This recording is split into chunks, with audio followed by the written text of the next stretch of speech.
আচ্ছা, আপনার কি মনে পড়ে সেই স্মরণীয় দিনটির কথা, যেদিন প্রথম আপনি আপনার ভুলগুলো বুঝতে পেরেছিলেন, জীবনের সঠিক অর্থ কী তা জেনেছিলেন? মনে পড়ে কি সেই দিনটির কথা, যেদিন আল্লাহ আপনাকে প্রথম হেদায়েত প্রাপ্ত করেছিলেন, ঠিক যেন এক নবজাতকের মতো সম্পূর্ণ নতুন আমিকে পেয়েছিলেন? মনে আছে ইসলামের সামান্য বিষয়গুলো ছিল আপনার অজানা, আর তা জানতে করেছিলেন আপনি আপ্রাণ চেষ্টা। আপনার সালাতের অভ্যাস ছিল না, তাই আপনি ফজরের জন্য অ্যালার্ম সেট করে ঘুমাতেন, সব কিছু ছেড়ে দিয়ে কেবলমাত্র রবের ইবাদতেই জেগে উঠতেন। মনে আছে যখন আপনি ছোট ছোট সূরাগুলোও পড়তে জানতেন না, কাগজে লিখে কিংবা মোবাইলে স্ক্রিনশট দিয়ে মুখস্থ করার চেষ্টা করতেন? আপনার অনেক পছন্দের মানুষগুলোকে ছেড়ে দিয়েছিলেন অনেক বছরের সম্পর্ক থাকার পরও, কারণ আপনি বুঝতে পেরেছিলেন তারা আপনার জন্য নন মাহারাম ছিল।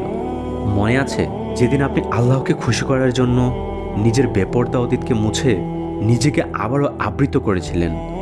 গ্যালারির গানগুলোর জায়গায় কোরআন তেলাওয়াত, ইসলামিক লেকচারাল দিয়ে ভরপুর করে ফেলেছিলেন? আপনার কি মনে পড়ে সেই দিনগুলির কথা, যখন আপনার কাছের মানুষগুলোর কাছ থেকে দিন পালন করায় অপমানিত আর লাঞ্ছিত হতে হয়েছিল, অনেক কটূক্তির শিকার হতে হয়েছিল, তারপরও আল্লাহকে ভালোবেসেছেন, সবর করেছেন? কতটা মধুর ছিল সেই দিনগুলি, ইমানের স্বাদগুলি। আল্লাহ কেবল তার প্রিয় বান্দাকেই হেদায়েত প্রাপ্ত করেন। অনেকে হেদায়েত পাওয়ার আগেই পাড়ি জমান ওই না ফেরার দেশে। আপনার চারপাশে কত শত ভিন্ন ভিন্ন মানুষ, কেবল আপনি তাদের মাঝে অন্যরকম। ভেবে দেখুন তো, আপনি কতটা ভাগ্যবান হলে এতগুলো মানুষের মাঝে মহান রব আপনাকেই বাছাই করেছেন।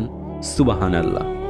তবে যদি মনে হয় আপনি এখন হারিয়ে যাচ্ছেন, আঁকড়ে ধরা দিন এখন ফসকে যাচ্ছে, সে আগের মতো আর টান টান অনুভব করছেন না, ছেড়ে আসা অতীত যদি আবারও পা বাড়ান, তাহলে হয়ে যাবে অনেকটা চোরাবালির মতো, ধীরে ধীরে নিচেই চলে যাবেন। আপনার উচিত আপনার হেদায়েতের জন্য দোয়া করা। সময় ফুরাবার আগে ফিরে আসুন মহান রবের নিকট।